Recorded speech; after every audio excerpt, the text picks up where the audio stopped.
¿Alguna vez te has detenido a observar un barco gigantesco atravesando el océano y te has hecho una pregunta aparentemente simple, pero que en realidad es profundamente intrigante?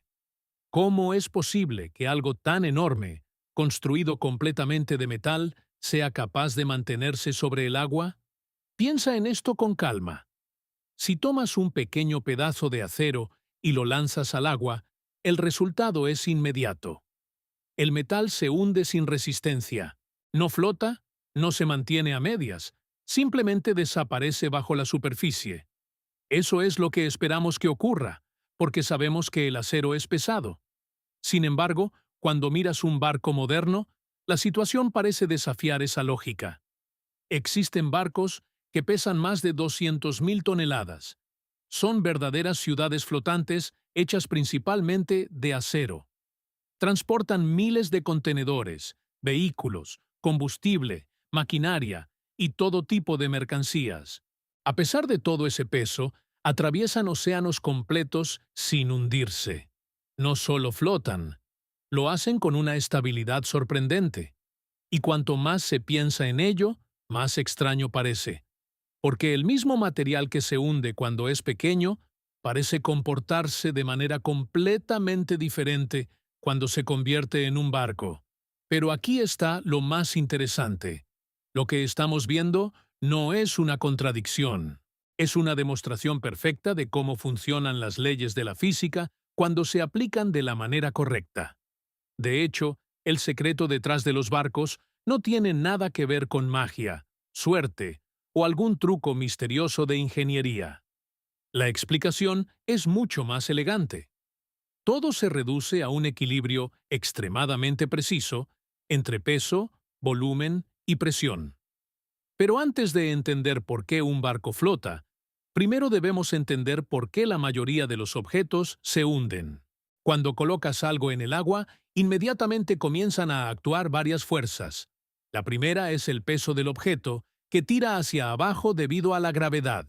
La segunda es una fuerza menos visible, pero igual de importante, el empuje del agua, que actúa hacia arriba. Estas dos fuerzas están constantemente compitiendo entre sí. Si el peso del objeto es mayor que la fuerza de empuje del agua, el objeto se hunde. Si el empuje es mayor que el peso, el objeto flota. Y si ambas fuerzas se equilibran, el objeto queda suspendido en el agua. Esto puede parecer simple, pero detrás de esta interacción existe un principio físico descubierto hace más de 2000 años. Ese principio fue formulado por el matemático y científico griego Arquímedes. Según la historia, Arquímedes estaba tratando de resolver un problema para el rey de Siracusa, cuando descubrió algo extraordinario mientras se bañaba. Al entrar en una bañera llena de agua, notó que el nivel del agua subía. En ese momento, comprendió algo fundamental. Un objeto sumergido en un líquido desplaza una cantidad de agua equivalente a su volumen. A partir de esa observación, formuló una ley que hoy conocemos como el principio de Arquímedes. Este principio dice que todo cuerpo sumergido en un fluido recibe una fuerza hacia arriba igual al peso del fluido que desplaza. Esta idea, aparentemente simple, explica no solo por qué flotan los barcos, sino también por qué vuelan los globos aerostáticos y cómo funcionan los submarinos. Cuando un barco entra en el agua, su casco comienza a empujar agua hacia afuera. A medida que el barco se hunde un poco más, desplaza una mayor cantidad de agua. Eso significa que el empuje del agua aumenta. Este proceso continúa hasta que ocurre algo muy específico. Llega un punto en el que el peso del agua desplazada es exactamente igual al peso del barco. En ese instante, se alcanza el equilibrio.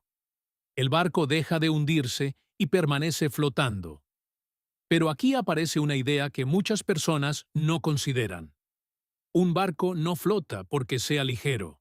En realidad, es extremadamente pesado. Flota porque desplaza una cantidad suficiente de agua para equilibrar su peso. Este detalle es fundamental, porque el verdadero factor que determina si algo flota o se hunde no es el peso absoluto. es la densidad promedio. La densidad es una forma de medir cuánta masa existe dentro de un determinado volumen. Por ejemplo, una bola sólida de acero tiene mucha masa concentrada en un volumen pequeño. Eso hace que su densidad sea muy alta. Por eso se hunde. Pero un barco no es un bloque sólido. Es una estructura enorme, llena de espacios vacíos. Tiene salas, compartimentos, pasillos, bodegas, tanques y múltiples áreas internas. Cuando se calcula la densidad promedio del barco, considerando todo ese volumen, el resultado puede ser menor que la densidad del agua. Y cuando eso ocurre, el barco puede flotar. Para entenderlo mejor, imagina dos objetos hechos del mismo material. El primero es una esfera maciza de acero. El segundo es una enorme caja de acero hueca. Ambos están hechos del mismo metal, pero la esfera concentra mucho peso en poco volumen. La caja, en cambio, ocupa mucho más espacio con relativamente menos masa. La caja desplazará más agua, y por eso tiene mayor posibilidad de flotar. Este es exactamente el principio que utilizan los ingenieros navales. El diseño del casco de un barco no es aleatorio. Cada curva, cada ángulo y cada dimensión están cuidadosamente calculados. El objetivo es crear una estructura que pueda desplazar suficiente agua para equilibrar su peso. Pero lograr que algo flote es solo el primer desafío. El segundo desafío es mucho más complejo: la estabilidad. Porque un objeto puede flotar perfectamente y aún así ser extremadamente inestable. Un simple movimiento podría hacerlo volcar. Por eso los ingenieros navales estudian con mucho detalle cómo se comporta un barco cuando se inclina. En este punto, aparecen tres conceptos fundamentales. El primero es el centro de gravedad. Este es el punto donde se concentra el peso total del barco. El segundo es el centro de empuje, que representa el punto donde actúa la fuerza ascendente del agua.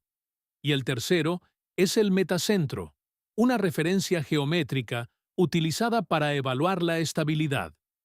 Cuando un barco se inclina debido al viento o a una ola, el volumen de agua desplazado cambia ligeramente de forma. Esto provoca que el centro de empuje se desplace hacia un lado. Ese desplazamiento genera una fuerza de retorno que intenta devolver el barco a su posición original. Si el metacentro está por encima del centro de gravedad, el barco tiende a enderezarse. Si ocurre lo contrario, el barco puede volverse inestable. Por eso la distribución del peso es tan importante. Un barco con carga mal distribuida puede volverse peligroso. Si demasiada masa se concentra en la parte superior, el centro de gravedad sube. Y cuando eso ocurre, el efecto estabilizador disminuye. Este problema ha sido responsable de numerosos accidentes marítimos a lo largo de la historia. Por esa razón, antes de que un barco sea construido, los ingenieros realizan cálculos extremadamente detallados. Se analizan factores como capacidad máxima de carga, desplazamiento total, altura, metacéntrica, resistencia estructural, distribución del peso. Además de los cálculos teóricos, también se realizan pruebas físicas en laboratorios especializados. Se construyen modelos a escala que se prueban en grandes tanques de agua para observar su comportamiento. Pero incluso con todos esos cálculos, los barcos enfrentan riesgos en el mar. Uno de los más peligrosos es la entrada de agua en el interior del casco. Cuando compartimentos internos se llenan de agua, la densidad promedio del barco aumenta. Además, esa agua puede moverse dentro del barco. Ese movimiento cambia la posición del centro de gravedad y puede reducir drásticamente la estabilidad. Por eso, los barcos modernos están divididos en múltiples compartimentos estancos. Estos compartimentos están sellados para evitar que el agua se propague fácilmente. Si una sección del barco se daña, las otras pueden permanecer secas. Esto permite que el barco mantenga su flotabilidad incluso después de sufrir daños. Otro sistema fundamental son los tanques de lastre. Estos tanques permiten ajustar el equilibrio del barco durante la navegación. Al llenarlos con agua de mar o vaciarlos, la tripulación puede modificar la distribución del peso. Esto ayuda a mantener la estabilidad, compensar cambios de carga o corregir inclinaciones. Los submarinos utilizan exactamente el mismo principio, pero en su caso lo utilizan para controlar la profundidad. Cuando llenan sus tanques de lastre con agua, aumentan su densidad y descienden. Cuando expulsan esa agua y la reemplazan con aire, reducen su densidad y ascienden. En todos estos casos, el principio físico es exactamente el mismo: controlar la relación entre peso y volumen desplazado. Cuando un barco navega por el océano, en realidad está en un estado de equilibrio constante. No está simplemente apoyado sobre el agua. Está parcialmente sumergido dentro de un sistema de presiones. El agua ejerce presión en todas las direcciones. Pero debido a que la presión aumenta con la profundidad, la parte inferior del casco recibe una fuerza mayor que la parte superior. Esa diferencia de presión es lo que genera el empuje que mantiene al barco a flote. El barco se hunde en el agua solo hasta el punto en que el peso del agua desplazada iguala su propio peso. A partir de ese momento, el sistema se estabiliza. Cuando observamos un barco cruzando el océano, en realidad estamos viendo un equilibrio perfecto entre fuerzas invisibles. Cientos de miles de toneladas suspendidas gracias a principios físicos descubiertos hace más de 2000 años. No es magia. No es un milagro tecnológico. Es física aplicada con una precisión extraordinaria. Los barcos no desafían las leyes de la naturaleza. Funcionan precisamente porque las respetan en cada detalle.